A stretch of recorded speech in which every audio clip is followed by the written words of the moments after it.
Hello, everybody. Welcome back. My name is Michael, and I hope you're having a wonderful day so far. I'm going to be reading more of the Data Structures and Algorithms in Python book, and I hope you enjoy it. I'm only going to be streaming about 45 minutes today. Today's my anniversary with my girlfriend, so when she gets home, I'm going to spend some time with her. But yeah, I have 45 minutes to kill here before then, and I wanted to learn some Python stuff. So let's continue into Data Structures and Algorithms. All right. I want to. All right, so class definitions. A class serves as the primary means for abstraction and object oriented programming. In Python, every piece of data is represented as an instance of some class. Yes, a class provides a set of behaviors in the form of member functions, also known as methods, right?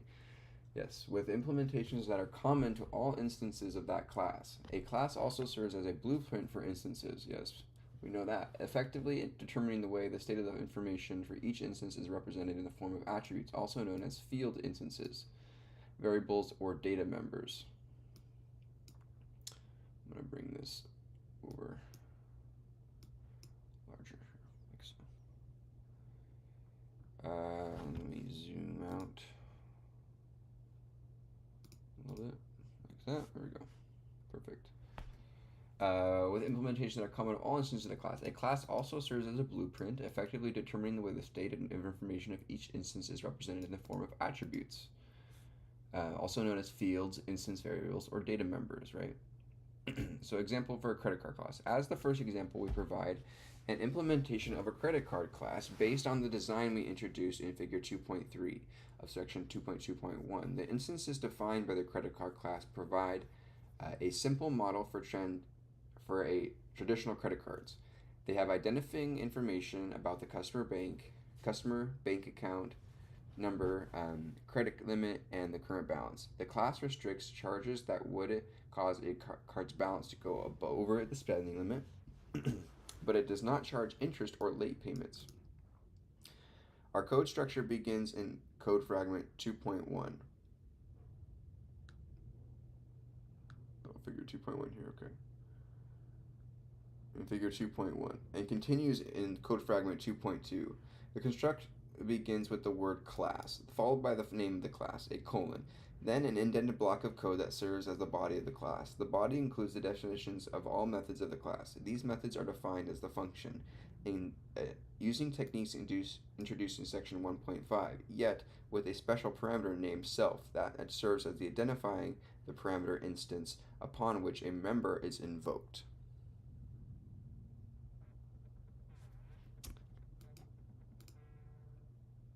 All right, hold on. We have a comment here. Eric, hey, thanks for joining. Eric, appreciate you leaving a comment. Hold on, my girlfriend's calling me.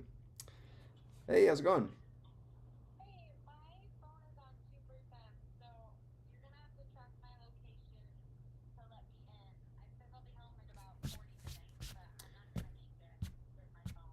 Okay, sounds good. All right.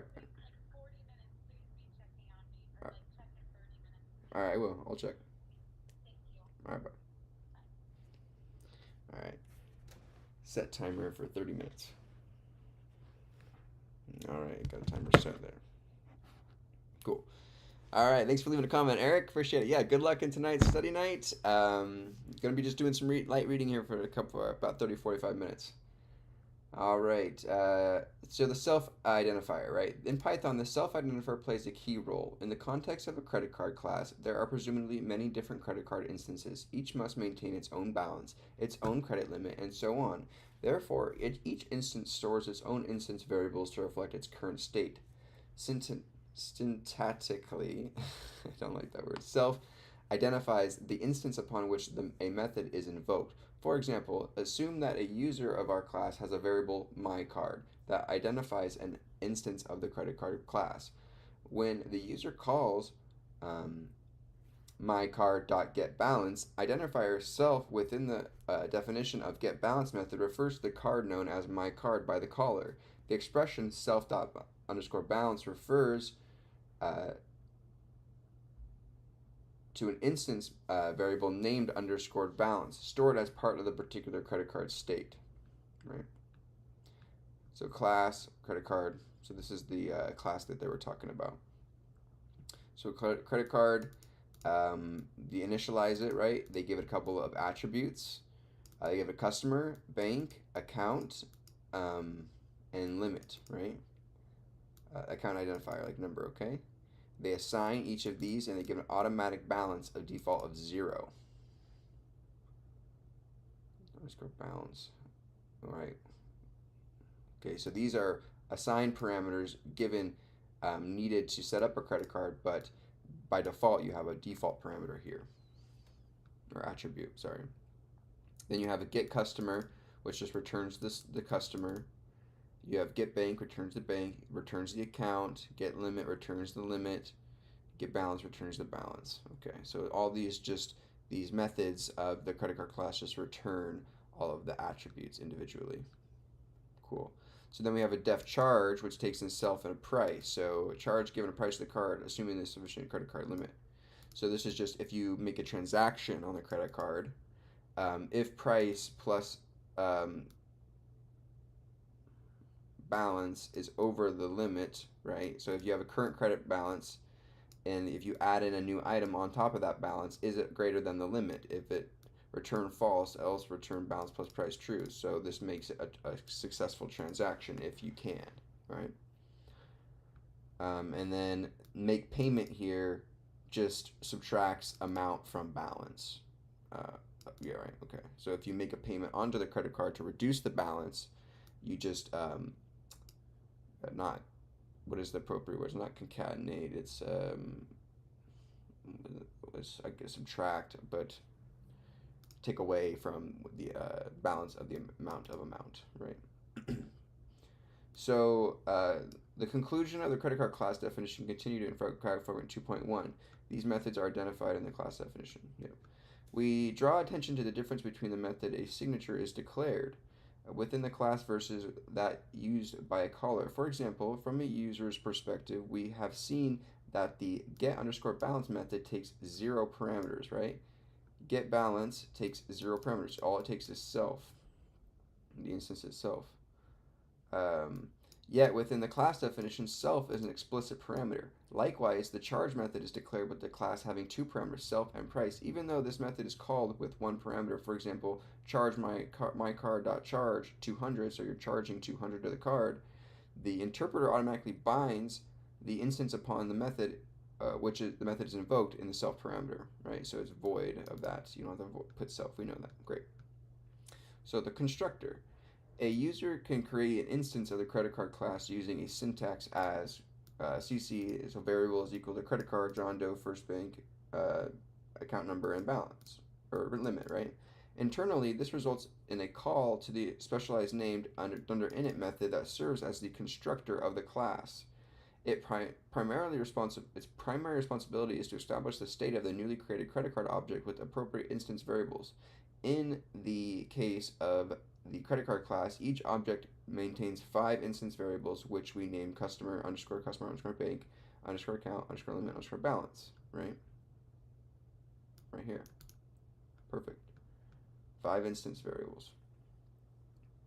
The initial values for these first four of those 5 are provided as explicit parameters. They have to be given when you're assigning a credit card, right? They are sent by the user when instantiating the credit card.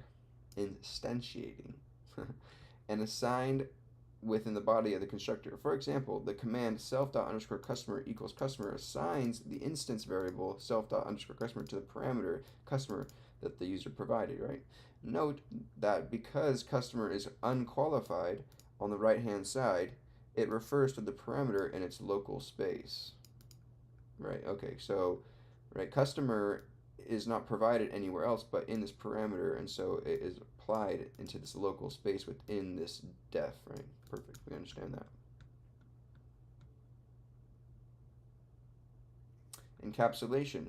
By the conventions described in 2.2.3, a single leading underscore is in the name of the data member, such as underscore balance, implies that it is intended as a non-public users, as non-public. Users of a class should not directly access such members. As a general rule, we'll treat all data members as non-public. Okay, so Having an underscore in front just refers to that if you're importing this class, you shouldn't be editing those values again, right? You shouldn't be calling underscore balance um, and running functions on it, I guess. I'm not sure. This allows users to get a us to better enforce a constant state for all instances. We can provide a accessor such as get balance to provide a okay. So we don't want them to explicitly override get balance with like a variable with like a value, right? We can use the function get balance to show it, but we don't want to just like call underscore balance, right? Perfect. Um, or we don't want them to. If we wish to allow the user to change the state, we can provide appropriate update methods. In the context of data structures, encapsulating the internal representation allows us greater flexibility to redesign the way a class works, perhaps to improve the efficiency of the structure. Gotcha. Let me plug in my phone right quick.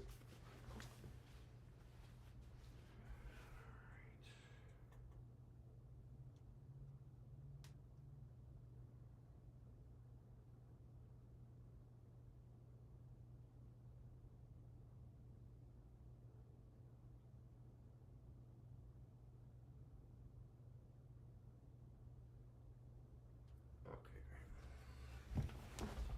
All right. Additional methods. The most interesting behaviors in our class are charge and make payment. The charge function typically adds the given price to the credit card balance to reflect a purchase of a said price by the customer. However, before accepting the charge, our implementation verifies that the new purchase would not cause the balance to exceed the credit limit.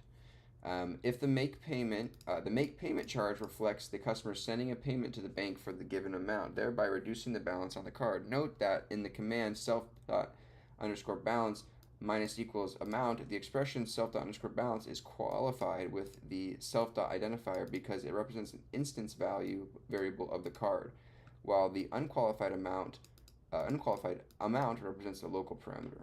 Okay, yep, nothing new there. Error checking. Our implementation of the credit card class is not particularly robust.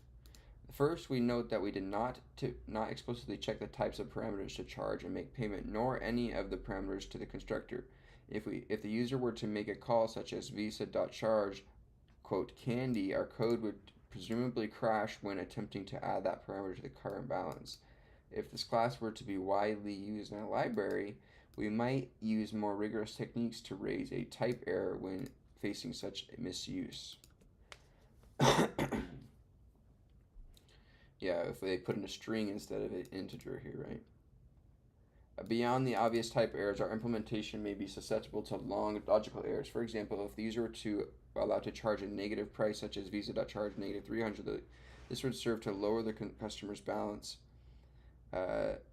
This provides a loophole for lowering a balance without making a payment. Of course, um, this might be considered a valid usage of modeling the credit card when a customer returns merchandise to a store. We will explore some such issues with the credit card class at the end of the chapter. Yeah, so you can't charge like a negative amount to the credit card because when you charge to a credit card, it needs to go up. The balance goes up every time, right? So like the user could call this to essentially lower their balance prematurely. Now we would want to do this though if like on returns, like if that charge was returned, now we would probably want to handle that in its own method of like dot return, right? Return charge or something. Testing the class. In code fragment 2.3, we demonstrate some basic usage of the credit card class, inserting 3 cards in a list named wallet. Um, we will we use loops to make some charges and payments and use various accessors to print results in the console. Right? We use loops to make some charges and payments and use various accessors to print results in the console. These tests are enclosed with a conditional if underscore dunder name is equal to quote dunder main, so that they can be embedded in the source code within the class definition.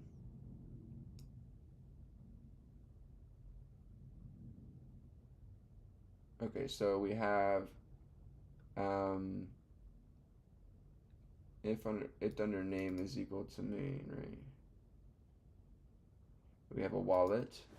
We append each of these credit card instances to the wallet. So we have John Bowman credit card, for California Savings, California Federal, and California Finance. For value in range 1 to 17.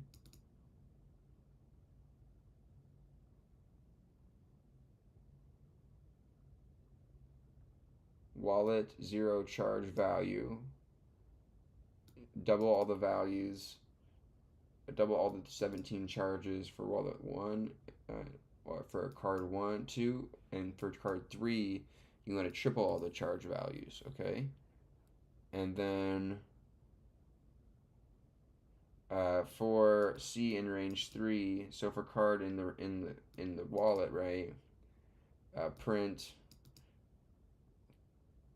customer equal to wallet get customer. Okay. Gotcha. So these tests are enclosed within a conditional if done. Okay, so in the code fragment 2.3, we demonstrate some basic usage of the credit card class, inserting 3 cards into a list named wallet. We use some loops to make some charges, set payments, and some various successors to print the results to the console. Great. These tests are enclosed within a conditional if dunder name equals quote dunder main, so that they can be embedded in the source code with the class definition.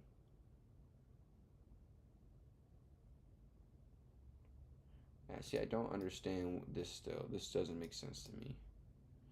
Using the terminology of section 2.2.4, these tests provide method coverage, as each of the methods is called at least once, but it does not provide statement coverage, as there is never a case in which a charge is rejected due to the credit limit. This is not a particular advanced advanced form of testing. This is not a particular advanced form of test from what? Can I read today? Jeez. This is not a particular advanced from. This sentence is really terrible. This is not a particular advanced form of testing. It's to be form. This is not a particularly advanced form of testing, as the outputs are given of the given test must be manually audited in the order to determine whether the class behaved as expected. As the outputs of the given test must be manually audited, right?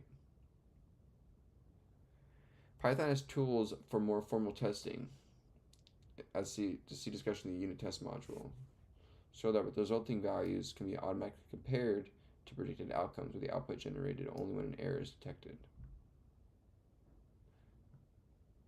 So we're going to print all the information for all 3 wallets pretty much. While wallet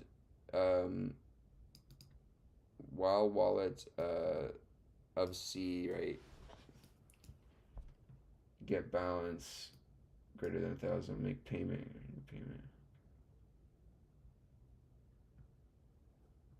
Interesting. Operator overloading in Python special methods. Python's built-in classes provide natural semantics for many operators. For example, the syntax a plus b invokes addition of numeric types, yet concatenation for sequence types. When defining a new class, we must consider whether a syntax like a plus b should be defined or when a or b is an instance of that class. By default, the plus operator is undefined for a new class. However, the author of a class may provide a definition using a technique known as operator overloading.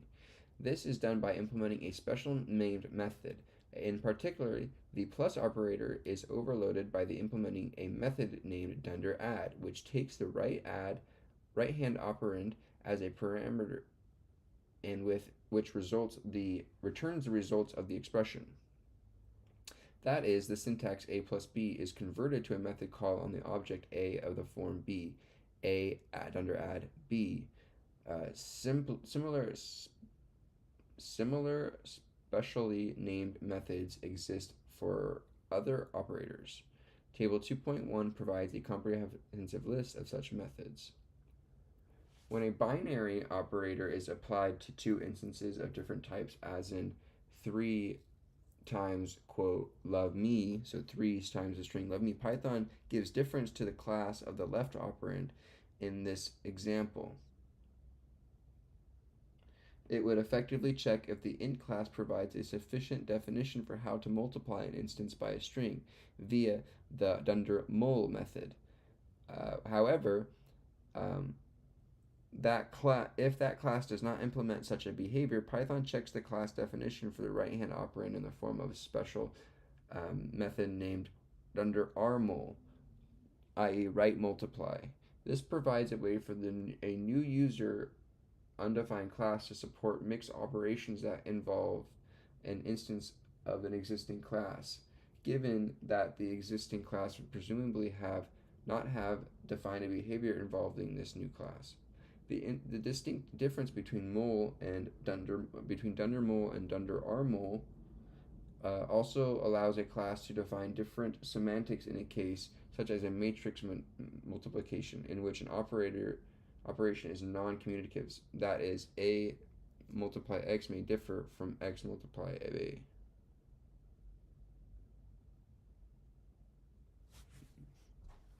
Interesting.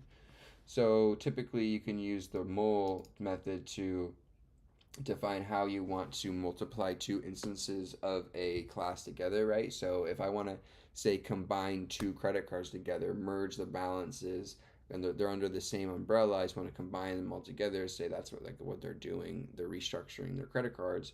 Well, that's how they would go about it, is by merging them together, bringing the balances, and then somehow and defining in that add how those methods or how those attributes with each class, how they merge and are added, right? It's customizable. Non-operator overloads. In addition to traditional operator overloading, Python relies on specially named methods to control the behaviors of various other functionality. When applied to user-defined classes, for example, the syntax str foo is formally a call to the constructor for the string class. Of course, if the parameter of an instance of a user-defined class Of course, if the parameter is an instance of the user-defined class, the original authors of the string class could not have known how that instance should be portrayed. So the string constructor calls a specially named method foo.dunderstr that must return an appropriate string representation.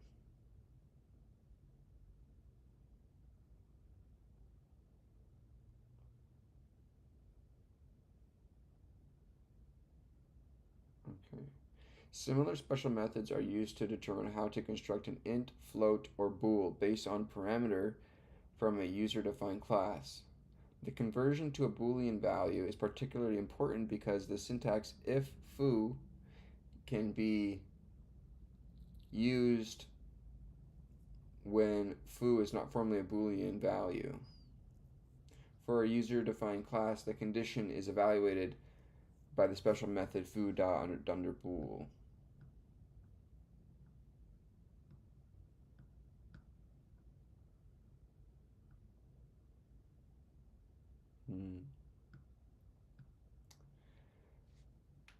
Several other top-level functions rely on calling specially named methods. For example, the standard way to determine the size of a container type is by calling the top-level length function. Note, well, that calling syntax len foo is not the traditional method calling syntax with the dot operator. However, in the case for a user-defined class, the top-level len function relies on a call to a specifically named len method of that class. Dunderlen. This is the call len foo is evaluated through a method called foo.len when developing data structures. We will routinely define the len method to return a measure of the size of the structure.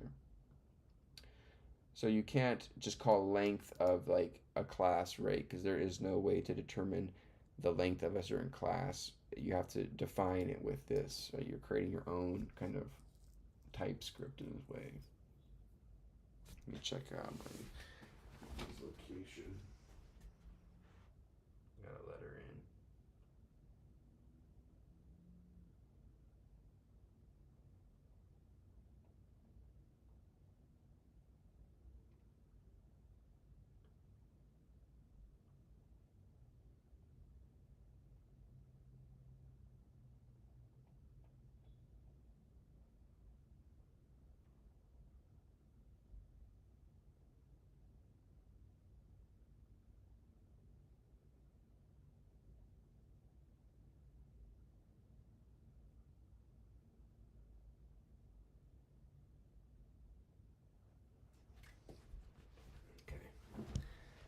keep reading here.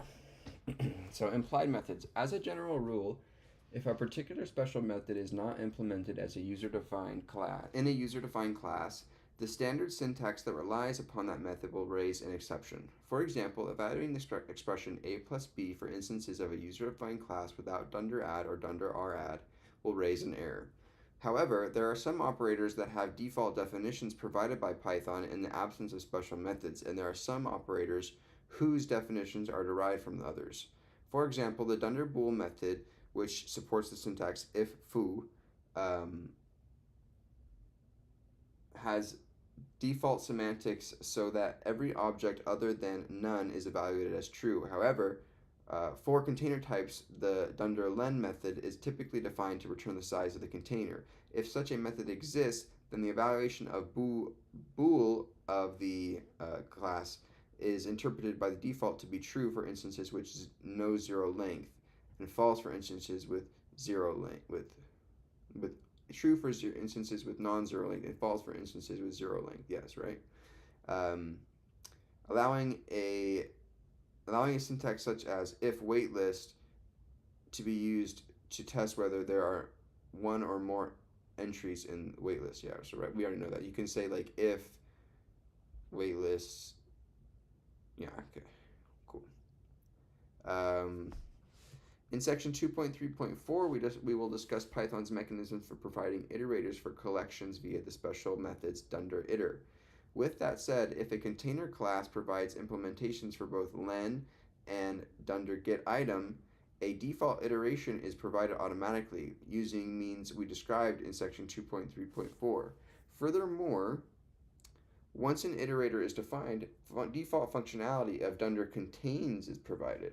Okay, so you can, if you have a defined dunder_len and dunder_getItem, you can automatically have an iterator assigned somehow to be able to iterate through some sort of functionality in the class, which is interesting.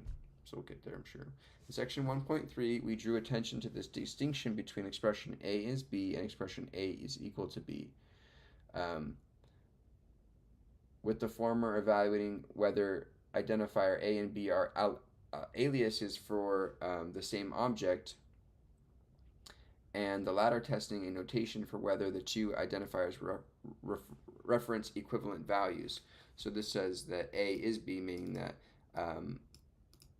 like Mike is Michael, right? I'm the same person. These are aliases, whereas this is asking a question where we're saying, is Mike Michael? Well, in a sense, yes, they are. They're equal in some sense, right? Well, I guess that wouldn't be, in this case, it would have to be, is Mike equal to Mike, right?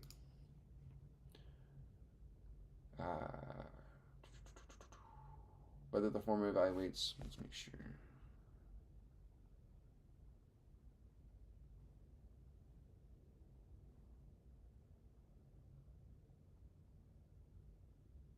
Make a call real quick. I'm sorry, the person you were trying to reach has a voicemail box. Your phone died. I'm sorry. Oh, it's dead. Uh-oh.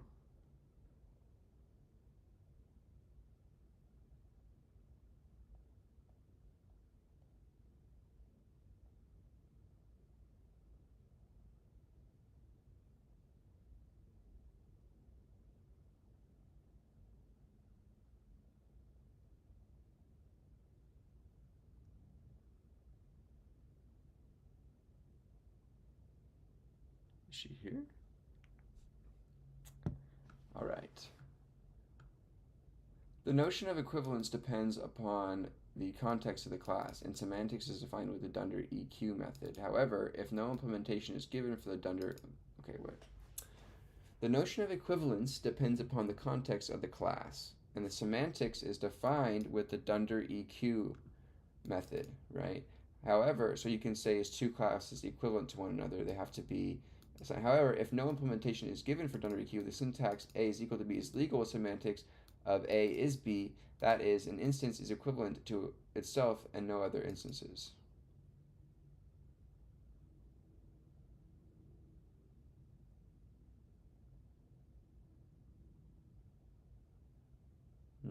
Okay.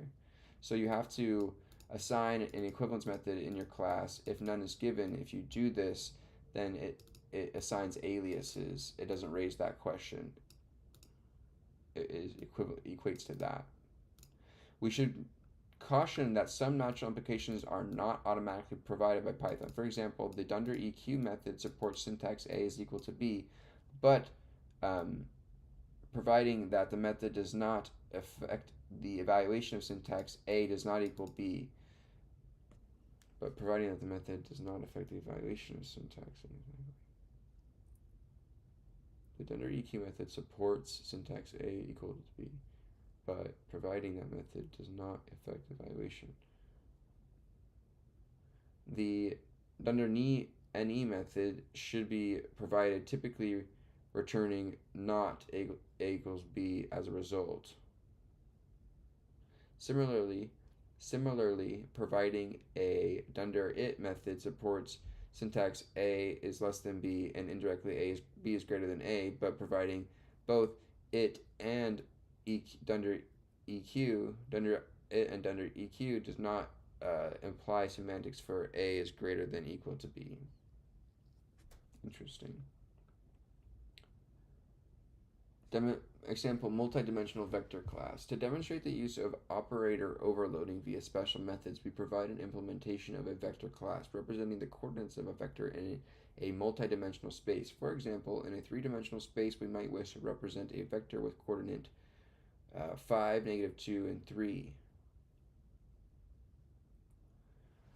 To demonstrate the use of operator overloading via special methods to provide an implementation of a vector class. Okay, so we're going to learn now, we're going to just do some examples of what we just talked about. Using a vector class, we're going to, representing the coordinates of a vector in multidimensional space.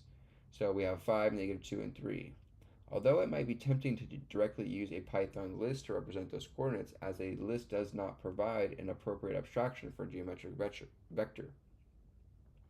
In particular, if using list the expression 5, -2, 3 plus 4, 1, 4, 2 results in the list, just concatenates the list. When working with vectors u and v, one would expect the expression 6, 2, 5 to return that, right? Yeah, so you need some. Therefore, define a vector class in Code Fragment 2.4 provides a better abstraction for the notation of a geometric vector. Internally, our vector relies upon an instance of a list named underscore chords as a storage mechanism. By keeping the internal list encapsulated, we can enforce the desired public interface for instances of our class. A demonstration of a supported behaviors includes the following. So we create a vector with a vector of 5, right? Ooh, stop. Phone's dead. 20 minutes ago.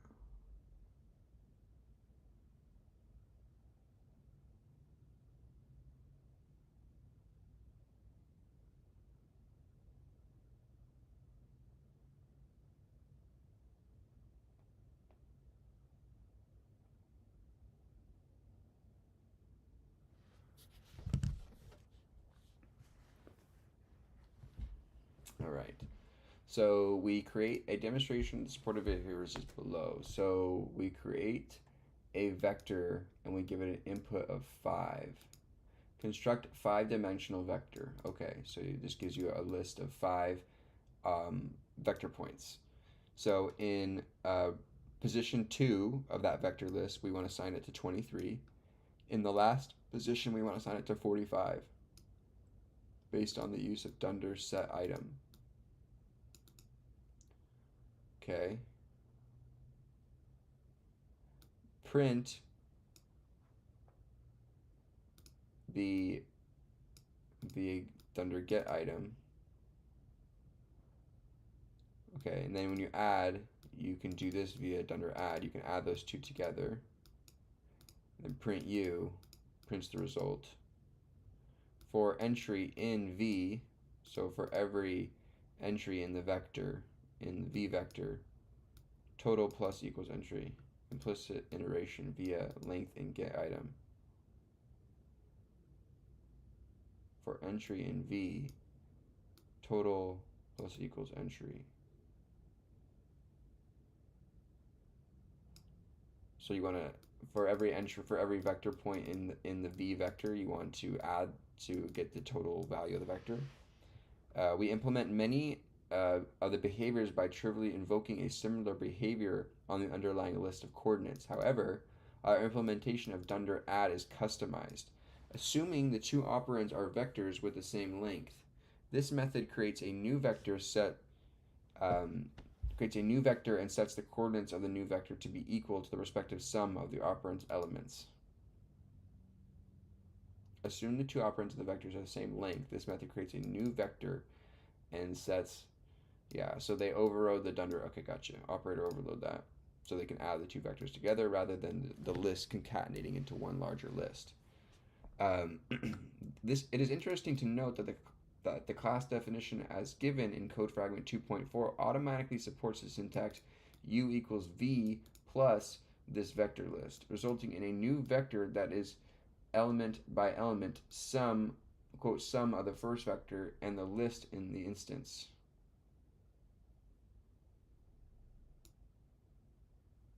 The class definition is given. Hey Vansh, thanks for joining. I appreciate you coming in. I'm kind of gonna hop off here in a second because I'm gonna eat dinner with my girlfriend. But I was wanted to get on here and read a couple of pages and get a little bit of studying in. But appreciate you coming in and leaving a comment as usual. Thanks for that. How you been? Been good. How are you been, man? All right. Resulting in a new vector. So it is interesting to note that the class definition as given in code fragment 2.4.